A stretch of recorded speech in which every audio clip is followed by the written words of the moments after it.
The overhead squat is an assessment tool that I use to see how you move through a range of motion.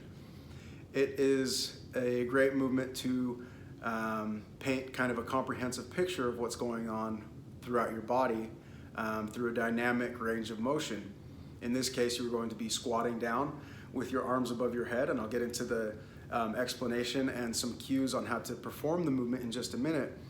But it is valuable for me to be able to see you perform the overhead squat because it points out maybe areas that need to be mobilized, areas that need to be strengthened. It is a good indicator of, or it provides indications of muscular imbalances throughout the body. So these are all things that we will then address through your training program in order for you to begin to move better, to feel better, to be more resilient, to be able to lay a foundation where you're able to build strength. Like the name implies, you are going to be doing a squat pattern with your arms up overhead, the overhead squat. And I'm not going to give you too much information or cues or address some optimal positioning of, say, your feet just yet. Really, this is for me to be able to see where you're comfortable right now moving through a squatting pattern and being able to look at you through that range of motion so that we can then create a plan to improve that motion. So with the overhead squat, you're going to be assuming a squat stance. For many people, that's roughly shoulder width. We will get into how to establish your ideal squat base, at least starting out, just because there are plenty of variations to the squat as far as your foot position width. So a general guide to start out is just, feet at about shoulder width.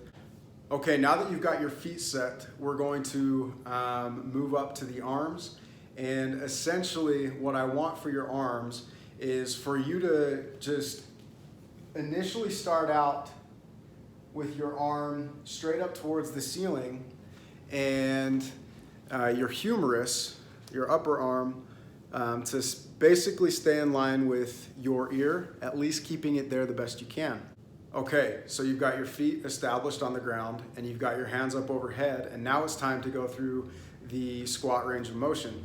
Now, to do this, essentially you want to think about sitting back down into a chair is the pattern that you want to follow here. Now, you can go down to about 90 degrees in the knee, so lower yourself to where your femurs are parallel to the ground, or you can go a little bit lower than that if that's comfortable, or if neither of those are comfortable for you, just go down as much as is comfortable for you or as you are able. However, ideal is at least 90 degrees there because through this entire range of motion, your entire body is going to need to adjust dynamically through this whole range of motion. And it's important for me to be able to see what's happening as you are going through that. But the whole purpose of this assessment is for me to be able to see you in action, see you move through a range of motion.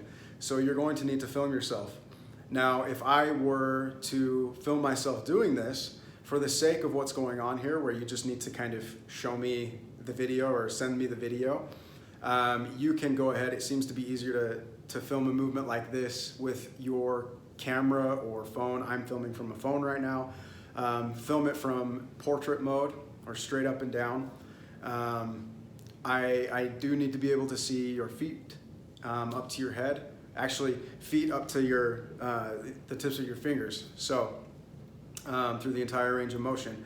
And what I want you to do is I want you to film 3 to 5 reps facing directly at the camera. I want you to film 3 to 5 reps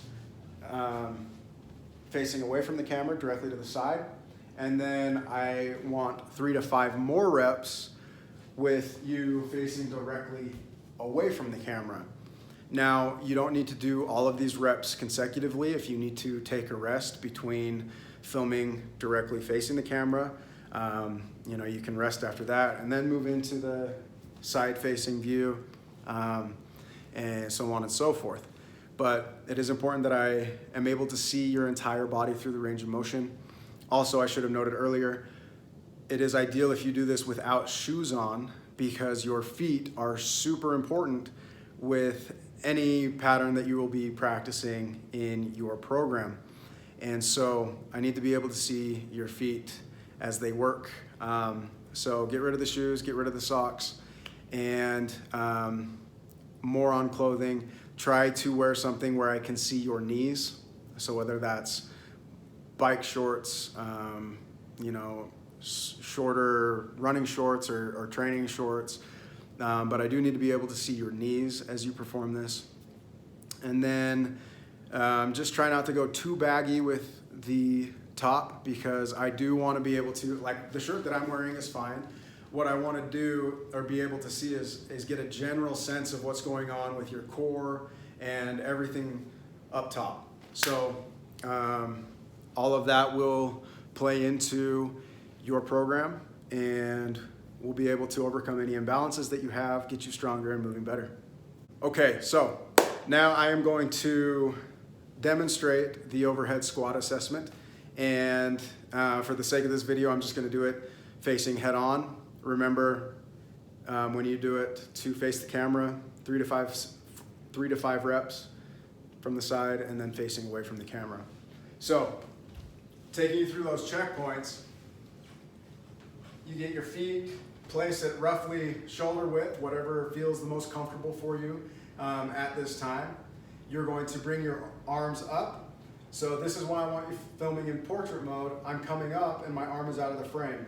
So if it was in portrait mode, I'd be able to see my fingertips. What I do is I bring my arms up overhead with my palms facing each other, okay? So my thumbs are pointed back behind me. So I come here, bring my arms up, and then my humerus is in line with my ear, okay? So I come up, and that's your starting position, okay? So you're gonna come up here, get yourself in line, and then you're going to take yourself through a squat pattern, coming down to 90 degrees or more or less if it's uncomfortable or painful. If it's not uncomfortable or painful, I'd like you to go to 90 or even just a little bit below, or as far as you can go with control. So, arms up, going down through the squat pattern and up, down through the squat pattern and up. Okay, maintaining this arms up overhead through the whole pattern. And go ahead and film that for me and send it on over.